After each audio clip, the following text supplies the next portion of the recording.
Assalamualaikum warahmatullahi wabarakatuh. Abda'u bismillahi warrahmani wabirrahimi daimil ihsani. Falhamdulillahil qadimil awwali al-akhiril baki bila tahawwali. Summa salatu wassalamu sarmada ala nabiyyi khairi man qad wahhada wa alihi wa sahbihi wa man tabi'a sabila dinil haqqi ghaira mubtadi'. Qala Allah Ta'ala fi kitabihil karim, Bismillahirrahmanirrahim, Inna Allah ala kulli syai'in qadir. Amma ba'du. Saudara-saudaraku yang kami hormati, marilah kita mengingat kembali, mengkaji dan memahami bersama-sama tentang sifat Allah yang ketujuh, yaitu kudrat. Kudrat artinya Allah Maha Kuasa. Sifat kudrat adalah sifatun qadimatun azaliyatun qa'imatun bidatihi ta'ala. Sifat kudrat yaitu sifat yang terdahulu yang tetap pada zat Allah Subhanahu wa Ta'ala. Maksudnya, sifat kudrat Allah tidak bermulaan dan berawalan. Sifat kudrat Allah termasuk sifat ma'ani, artinya sifat yang belum kenyataan dan belum menciptakan atau belum menciptakan makhluk dan segalanya. Saudara-saudaraku yang kami hormati, sifat kudrat hanya bertakluk atau berkaitan dengan hal-hal yang mungkinat. Maksudnya, mungkin menciptakan atau mungkin tidak menciptakan. Dan kudrat Allah bertakluk atau berhubungan dengan tiga hal, yaitu berhubungan dengan suluhul qadim, kedua berhubungan dengan tanzizil hudus, ketiga berhubungan dengan qabdah. Adapun yang dimaksud dengan suluhul qadim ialah Allah selalu sedia mewujudkan, menyatakan, menciptakan atau tidak menciptakan atau tidak mewujudkan sejak terdahulu atau sejak zaman azali atau sejak tidak ada awalan dan permulaan. Allah sudah kuasa, dan sebelum adanya lafal awalan dan permulaan, Allah sudah kuasa. Jadi Allah mempunyai sifat rencana untuk mewujudkan atau mengadakan yang mungkin atau tidak mungkin bagi Allah Subhanahu wa Ta'ala. Ketentuannya ada di kehendak Allah. Adapun yang dimaksud dengan tanzizil hudus ialah Allah mewujudkan atau menyatakan atau menciptakan makhluk yang asalnya tidak ada menjadi ada, atau Allah meniadakan yang ada menjadi tidak ada. Itu yang dimaksud dengan tanzizil hudus, yaitu Allah merealisasikan atau membuktikan rencananya dengan mewujudkan, menyatakan atau menciptakan makhluk.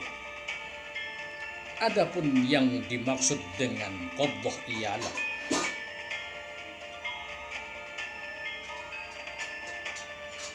Allah membuktikan kelangsungan dan menentukan kelangsungan ciptaannya atau tidak, itu mutlak kehendak Allah. Seperti Allah memberi penyakit atau memberi sehat terus atau tidak. Contoh lagi, Allah menetapkan hambanya menjadi kaya terus atau dimiskinkan. Dan itulah yang dimaksud dengan qadah. Ketentuan ada di genggaman Allah Subhanahu wa ta'ala. Saudara-saudaraku yang kami hormati, kudrat Allah, kuasanya Allah tidak ada batasan. Maksudnya, kuasanya Allah tidak berawalan dan bermulaan. Sifat kudrat Allah sejak zaman azali, zaman yang tiada awalan dan permulaan.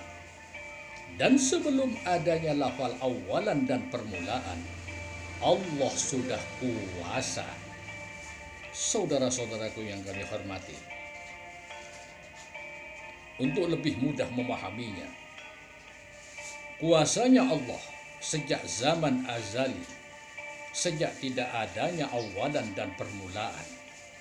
Dan kuasanya Allah hanya berkaitan dengan hal-hal yang mungkin. Mungkin Allah menciptakan atau tidak menciptakan. Dan Allah selalu sedia menciptakan atau tidak. Dan kuasanya Allah mewujudkan yang asalnya tidak ada menjadi ada. Demikian pula Allah kuasa meniadakan yang sudah ada menjadi tidak ada. Dan Allah kuasa melanjutkan keadaan ciptaannya atau tidak. Saudara-saudaraku yang kami hormati, marilah kita perkuat keyakinan kita pada zat yang menciptakan, yang menghidupkan dan mematikan kita, yaitu Allah Subhanahu wa ta'ala, dengan mempelajari dan memahami ilmu tauhid, ilmu kalam, ilmu akidah, atau ilmu sifat 20 yang wajib, yang muhal dan yang jaiz bagi Allah Subhanahu wa ta'ala, agar supaya otak kita bisa berliteratur, berpikiran sadar dan waras bahwa yang berhak mutlak disembah, dipuja, dipuji, dikultuskan dan dimintai hanyalah Allah Subhanahu wa ta'ala. Dan dengan memahami tauhid, akal dan pikiran kita selalu kritis terhadap dogma dan doktrin, pensyirikan, penghambaan, dan pemujaan-pemujian pada sesama, pengkultusan pada golongan, kuburan, dan turunan atau nasab, serta pembodohan dan perbudakan spiritual dan moral. Saudara-saudaraku yang kami hormati, tidak ada satu makhluk pun yang dapat merubah nasib kita, baik itu jin, manusia, malaikat, nabi, wali, turunan nabi, apalagi turunan palsu, kecuali diri kita sendiri yang dapat mengubahnya. Allah telah berfirman, Innallaha la yughayyiru ma biqaumin hatta yughayyiru ma bi anfusihim. Sesungguhnya Allah tidak merubah nasib suatu kaum kecuali kaum itu sendiri yang mau merubahnya. Saudara-saudaraku yang kami hormati, tidak ada niatan dari kami untuk menggurui, menjustis siapapun. Kita sama-sama punya kewajiban saling mengingatkan di antara kita. Kurang lebihnya, wallahu a'lam bishawab. Wal 'afu minkum. Assalamualaikum warahmatullahi wabarakatuh.